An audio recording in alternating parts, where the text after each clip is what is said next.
Uh, Hello, I think it's working this time. Is there anybody out there? Please forgive me the sound. Me, brutal. It all happened. It kicked off. What can I say?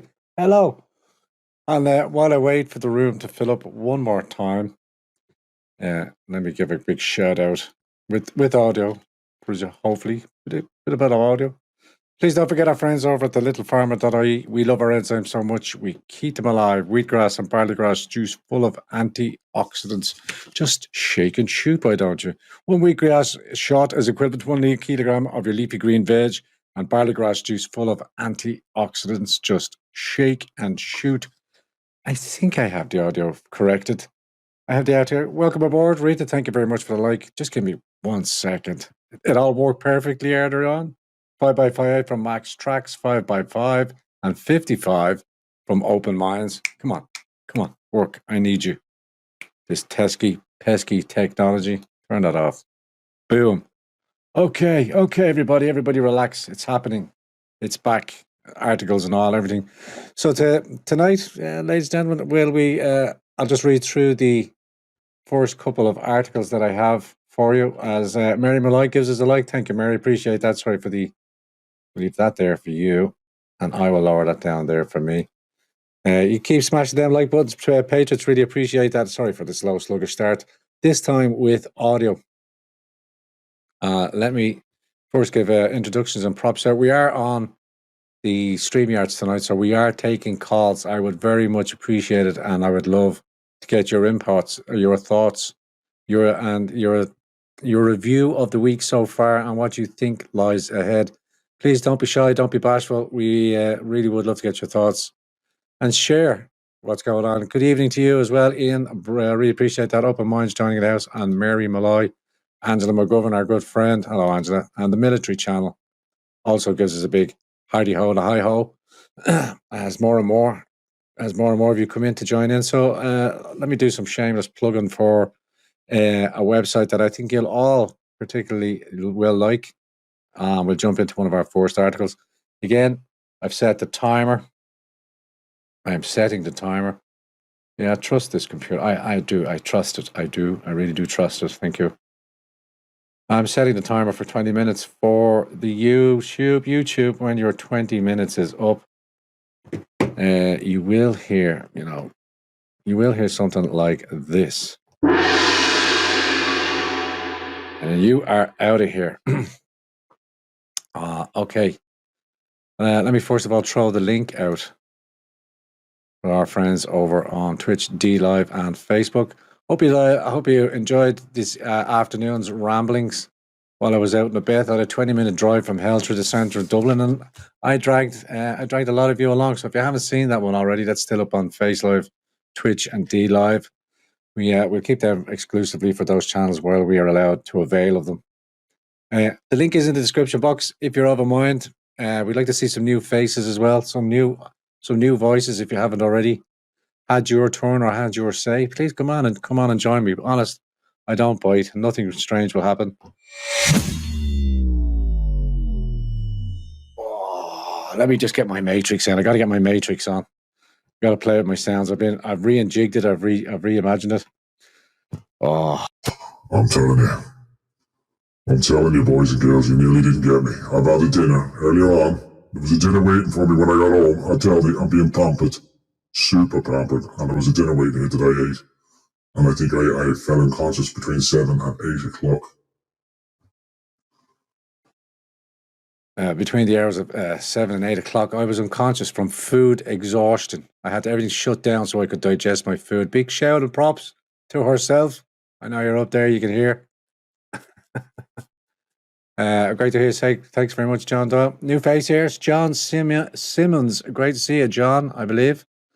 New face. Like I said, there's a link in the description box. We encourage all the new faces and everybody else to come in and fill up the green room and come in and say hello to GT and unload what is on your mind from what is happening during the week. I do have 2 articles, and I posted it. First thing this morning was an article from Spiked, but I want to promote this website for our good friends on Kiartland, it's called.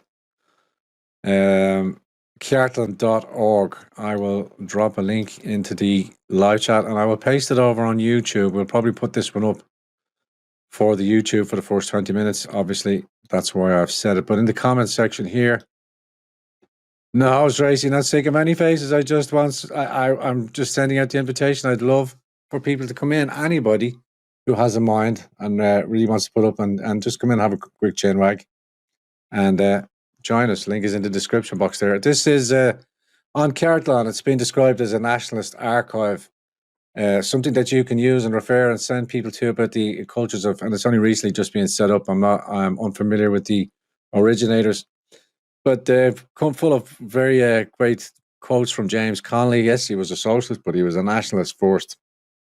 And if you listen to the quotations of James was a very based nationalist. It was Ireland for the Irish and only the Irish of his time. Quotes here include, if you remove the English army tomorrow and hoist the green flag over Dublin Castle, unless you set about the organisation of the Socialist Republic, your efforts would be in vain. England would still rule you. England still does rule us, but they're using that socialism against you. Quote here from Patrick Pearse, they think that they have foreseen everything, think that they have provided again against everything. But the fools, they have left us our Fenian dead, and while Ireland holds these graves, Ireland unfree shall never be at peace. And one from Wolftown here. To break the connection with England, the never failing source of all our political evils, and to assert the independence of my country, these were my objects. And these are just historical figures and historical quotations, and nothing against our friends from the United Kingdom. We hold a deep place for me because we're all in this together, brother. We are all in this together. So, but it reminds us of our history. That's why if we don't learn from history, we are doomed to repeat it again. And for all the good work for those who wanted to remove British imperialism, and we now have European imperialism under the guise of the EU. And this time, Sinn Féin are waving the flags and saying, "Come on in, Brits out, but everybody else in." Apologies over there. Who else have we got in the house there? Who's looking for Xmas now? Who is looking for the Christmas now? Tracy Book says, of course, Ireland for the Irish. What madman thought otherwise? Thanks for the like, Fanula. I'm presuming you're getting them on the stream extra loud, so let me just cut the sound a little bit for that, so it's not too much of a distraction. Music we don't need in browser. Shall we jump in? Shall we jump into tonight's first article while we're waiting there? We're waiting for someone to come in and have a chat. You're all very brave. Come on, you know you want to do it. You could do it. Let's tee this first article up. But I said I posted this out on Twitter. It came to me earlier this morning, and I read through it, and I think it's very worth a read through. And for your time, welcome, Nikki. Welcome. You know, the score. You're late. 20 press ups. Get down and do it. I couldn't do 20 press ups. If you paid me $1 million, my belly is full. Oh, what have you done to me? I'm so full. It's not a bad complaint to have. Okay, let me jump over here and we will get stuck into this article from Spiked Online and the author Emily Hill. There's more to life than avoiding COVID. We must stop sacrificing our freedom at the altar of a single coronavirus. Ever since Trump was elected, I've listened to people complain that we've been subjected to the dystopia of The Handmaid's Tale in such a way I did doubt that they'd read so much as the first page, which states, quote, there is more than one kind of freedom.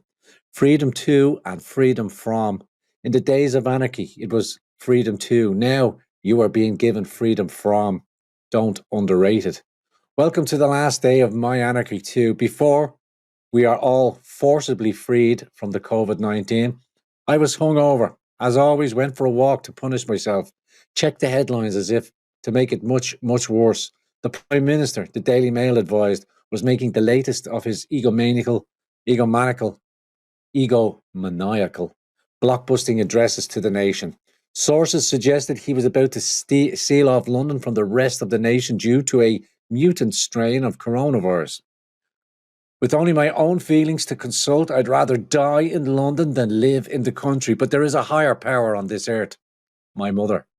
And she's having none of this raging neurosis. I was ordered to make like a Brexiteer and leave. It was absolutely fucking obvious we were going to get locked down for Christmas. Cancelling at the last minute is fucking sick. Owen Jones was tweeting as I ran to the station. He failed to declare that he and everyone else on Twitter bore responsibility for this farce, given they'd demanded it ceaselessly until the deed was done. Everyone on that platform had already sacrificed their plans to the COVID god. They weren't going to mix with 3 households for 5 days. At most, they planned to stand out in the freezing cold on the day in question, waving at each other from a safe distance with a flask of soup.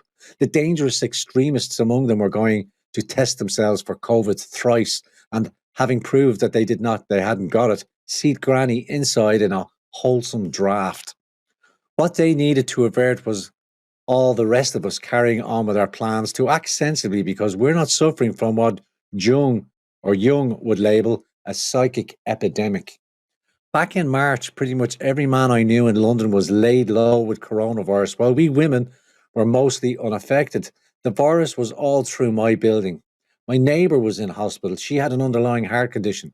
So I'm not denying for a second that COVID exists or that we have a duty not to spread it. But despite suffering from a chronic lung condition, I still shopped in supermarket hordes denser than those banned at football stadiums at a time when super spreaders were about. No one was wearing a mask and social distancing was not in fashion, and I lived to tell the tale. If I don't have antibodies, shoot me to save the herd. This vaccine that we're supposed to be shutting down to wait for is based on the blood plasma of the COVID criminal complicit in my hangover. At this stage, I need someone at the SAGE committee to explain to me, as if I am an idiot, why we should suspend life until the vaccine is rolled out when we are locking down the very same population that's had the virus and recovered. Part of me now wishes I'd actually broken the law rather than fleeing before it came into force, so my cousin Cara could make good her threat to bomb down the M1 from Nottingham, hurl me in her boot, and bez me out to Norfolk. I was stopped several times making good my escape. It's true, each time by the man meant to be enforcing the face mask rule, seeking to help me with my baggage. At Victoria, 4 incomparably brave black girls were singing their hearts out with buckets trying to raise money for cancer, as precisely no one had been given them any. With "Do They Know It's Christmas Time" at all ringing off key in your ears, you can believe that this is the same country that had a problem with Hitler invading Poland, not to mention the evils of compelled dress in the form of yellow stars. It made me realise how important it was to invent the scene in which Churchill took to the tube before making that speech in the darkest hour. It showed our wartime Prime Minister deriving all his nerve from ordinary people, working class today. We would still do the same. But there's no doubting appeasement would be the government line. I was raised on tales of war because that is in our national habit and our glory. I'm named after the Irish immigrant great-grandmother who was evacuated out of London with her 6 children, only to return straight to Sidcup, which my nan remembered as Bomb Alley, since it was where the Luftwaffe dropped all their unused bombs on their way home. COVID has taught me the logic of what struck me as a teenager as a highly irresponsible decision-making. Why would a woman risk the lives of her 6 children when only their father needed die? But Britain was a free country. My great-granddad was confined to the home front, putting out the fires. Sure, he looked likely to be annihilated, but if he was going, they wanted to go with him, living out their last moments on this earth together. That's why my nan returned to Sidcup. We have to stop concentrating on COVID deaths and start asking ourselves, what is the point of being alive? Anyone with a brain can compute that shutting down our economy for a whole year will do to the NHS funding for the next 10 years, if not 50 years. Boris Johnson has put more people out of work than Margaret Thatcher at the height of the miners' strikes. Rishi Sunak should not be praised for extending a bogus furlough scheme that masks the carnage that is blasting this country apart. In London, our ex-mayor, aided, abetted and encouraged by the present mayor, has decimated each and every business that sells non-essential items. Any town on our outer reaches dependent on an airport is a ghost town already. The government must know it has botched its its COVID response from the very beginning. What's happening now is the greatest ass covering exercise of all time. If people don't die, the government will claim it's because it locked us down. If people do die, the government will blame us because we've continued to behave like human beings. Either way, this is all utter tripe. All deaths are, were, and will be due to a virus which has an estimated infection fatality rate of 0.2%. Read the WHO's bulletin from September with your own eyes. This is not about saving lives. If we want to do that, we need to start aggressively testing for and treating undiagnosed cancer, stroke, and heart conditions, and prevent anyone with a history of depression from imagining that they are going to kill those they love by admitting how desperately alone they feel. We must, repeat, must break the law now and keep breaking it until this situation ends. It is an insult to all those who have died to save us from ever living under totalitarianism that we have sacrificed all our freedom on such an absent excuse. Yeah, so Emily there is effectively encouraging each and every one of us to break the law. That is to test the run of the gamut in your state. I would, not down to me if I had a business, but if you're a family man and you were trying to make a living, I would open that business and be done with the consequences. You'd rather have a business and face fines or have no business and get trashed down. At least put it back up to them, at least, put it up to them a little bit. Don't let them get away with just destroying and eviscerating all your life's work in front of your eyes. And again, I see our dear leader and at the proclamations when they were letting us know that we are entering in with a heavy heart that I tell us that we must do this. And I note, and you'll not be aware of ourselves, our numbers are small, our numbers are few. We can take counsel in ourselves here, but our numbers are few at the very least. It seems to be a great wrath of people will be queuing up. And as Stefan from Sweden said, and I'm sure I said it on the afternoon broadcast, that there'll be these new groups, people that will be being affected by the Vaseline and that will be wanting and will understand then that they've been hurt, possibly killed, and possibly have life-altering, life-changing illnesses. Bell's palsy is a common result of a reaction to any vaccines. And these are vaccines, I remind you, that have been tested for up to 10 years. This thing has been rolled out in less than 2 with no animal testing and no liability on Big Pharma. You're well aware I'm speaking to the converted or the already converted. And John Simmons says here in the live chat, 17th of January, pubs open in Holland, whatever the government says. Hopefully that happens, kicks in. Tracy, great 3 deaths today in Cyprus, all in their 90s, one of them 97-year-old. Unbelievable, Nicky, yeah. And even the age, checking in yesterday, and I think it's still the same today. I think I mentioned it on yesterday's stream as well, that there are currently 28 ICU beds that are occupied. 28. The stats are there on the HSE website. We are shutting down. We are going to level 5. And these beds are occupied with 0 casualties. They're saying 724. And all of these people have lived past the medium age, past 82. And most of the fatalities are in their late 80s and in late stage of their end life. But yet our situation is shut down. We'll finish this article before we let YouTube go and we continue on the discussion here. And by that, please don't check out. It's just I'll be switching off this part of or only uploading this part of the conversation to YouTube. Let me give you this second article that I think you'll enjoy, because there are some leaders out there that are pushing back and saying no to the Great Reset. One being the Mexican president with all their problems, and of course our good friend Bolsonaro, who is having none of it. Let me just give you a quick read through of this. Brazil says no to the Great Reset. Totalitarian social control is not the remedy for any crisis. This is from Tim Hinchcliffe. Brazil's Minister of Foreign Affairs says no to the World Economic Forum's WEF proposed Great Reset agenda, telling the United Nations, the UN special session on COVID-19, that the totalitarian social control is not the remedy for any crisis. Quote, Those who dislike freedom always try to benefit from moments of crisis to preach the curtailing of freedom. Let's not fall for that trap. Ernesto Araujo. I'm probably butchering that second name. On December the 3rd, Brazil's Minister for Foreign Affairs, Ernesto Araujo, rebuked the WEF's technocratic Great Reset of society and the global economy in a recorded speech before the special session of the UN. Links to both these articles will be in the description box on YouTube if you want to dig them out yourself and have a read through and share them.